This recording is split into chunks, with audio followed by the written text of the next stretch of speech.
Hey guys, Hailey, Lain, aka Key Black here with another episode of Off the Cuff and a return to form with Yu-Gi-Oh! Following up on the last chapter, which I talked about, which was Let's Find Love. I mentioned before that Yu-Gi-Oh! Kind of takes a turn back to the Villain of the Week status after the Death Tea saga. And so what I want to do today is cover a couple of chapters at once. I want to talk about Get the Million Yen, Monster Fight, which is a multi-part chapter, and 13 O'Clock Terror. And the reason I want to cover all three of these together is because I think they kind of give a new perspective on the other Yugi after everything that happened in Death Tea, after all the shoddy incident, and they do so in a really interestingly subtle way. The first of these three chapters is Get the Million Yen. Basically, Jinochi gets invited onto a game show to compete on a bunch of these little challenges. If he succeeds, he gets 1,000,000 yen. You know, he's trying to pay off his father's gambling debt. This is kind of a recurring thing throughout the series. He's doing great so far, but when Yugi overhears that the director has rigged the final game, he becomes infuriated that he would dare cheat. And so, of course, the other Yugi emerges and challenges the director to a game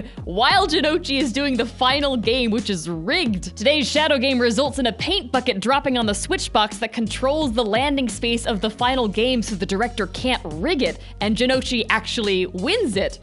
But of course, the other Yugi cannot help himself and goes in for a penalty game, which causes the director to then go to one of the live TV broadcasts and announce to all the viewers at home that he just wants their money. So the company goes bankrupt and Jinochi's check is rendered worthless. This is followed by the Monster Fight multi-part chapter where a new game has gotten, on the market, everybody's playing it, and Yugi falls victim to a black market dealer who's become notorious for stealing people's monster fighters and then selling them to other people within Domino High School.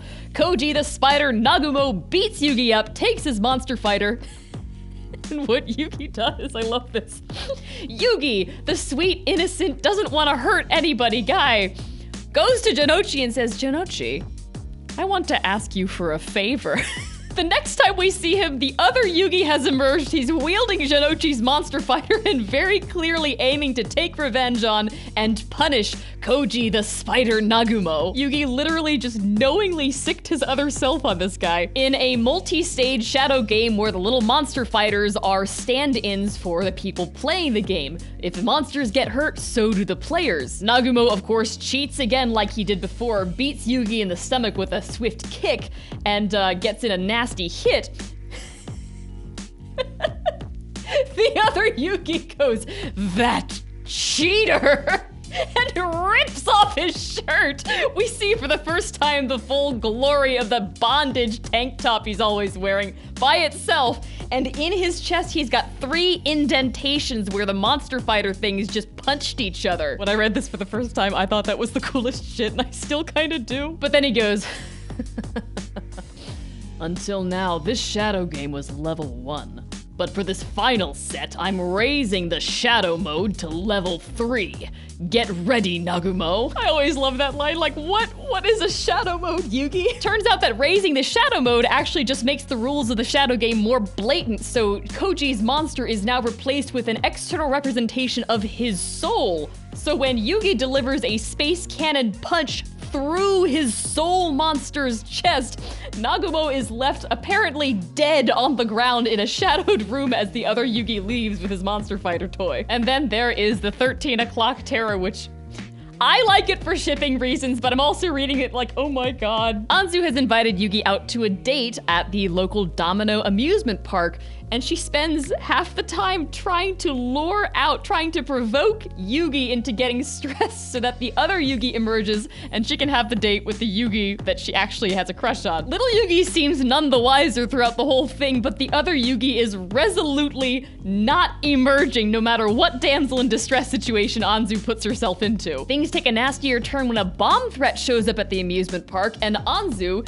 thinking this is a great opportunity to draw out the other Yugi, goes and ends up on the same ride that the bomb is planted on. And even then, it's not until the bomber challenges the police to a card game that the other Yugi finally emerges and goes, "Oh yeah, I can take care of this." I just love this because, like I've said before, my first impressions of the other Yugi were always based on the 4Kids dub, where he's this very mature, very responsible and cool superhero kind of guy.